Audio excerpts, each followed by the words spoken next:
வணக்கம். Cook with Chitra சமையல். இன்னைக்கு சமையல் வீடியோங்க.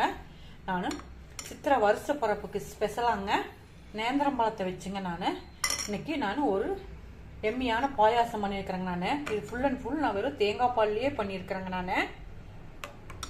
இது ஒரு ஹெல்த்தியான ஒரு பாயாசங்க.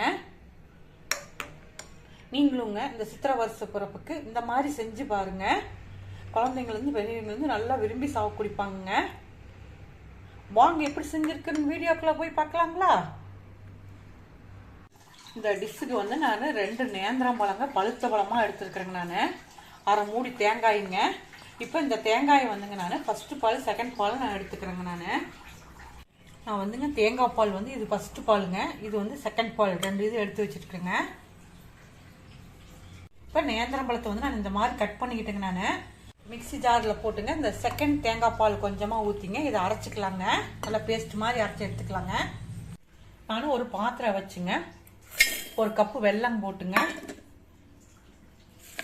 கொஞ்சமாக தண்ணி ஊற்றிங்க. நம்ம இதை கரைச்சி எடுத்துக்கலாங்க. நானும் அடுப்பில் ஒரு பேன் வச்சுங்க,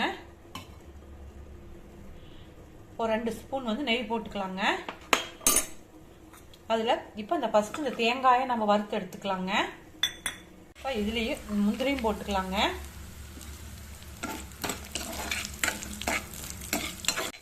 இதை வறுத்ததை எடுத்துக்கலாங்க.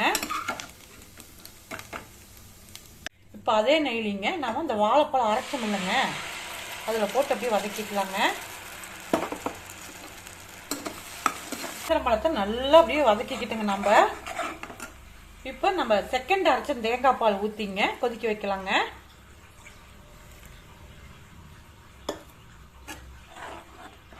அப்படியே கலக்கிக்கலாங்க. கட்டி இல்லாத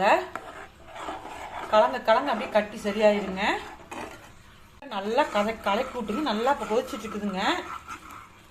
இப்போங்க நம்ம இந்த வெள்ளம் எடுத்து வச்சோம்ல கரைச்சிங்க, அதுவுமுங்க ஒரு 1/4 கப்பு நான் ஒயிட் சர்க்கரையும் போடுறேங்க. நீங்கள் ஃபுல் அண்ட் ஃபுல் வெள்ளமாகவே போட்டுக்கலாங்க.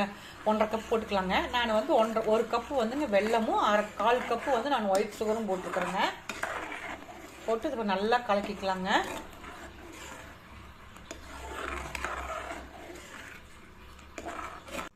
அதுலயாங்க நான் ஏலக்காய் 2 ஏலக்காய் தட்டி போட்டிருக்கிறேங்க வாசத்துக்கு. பாருங்க நல்லா கொதிச்சு கெட்டியா இருக்குதுங்க. இப்போ நம்ம தேங்காயும் முந்திரி வறுத்து வச்சிருந்தோம் இல்லைங்க, அதை போட்டுக்கலாங்க. அதையும் போட்டுங்க.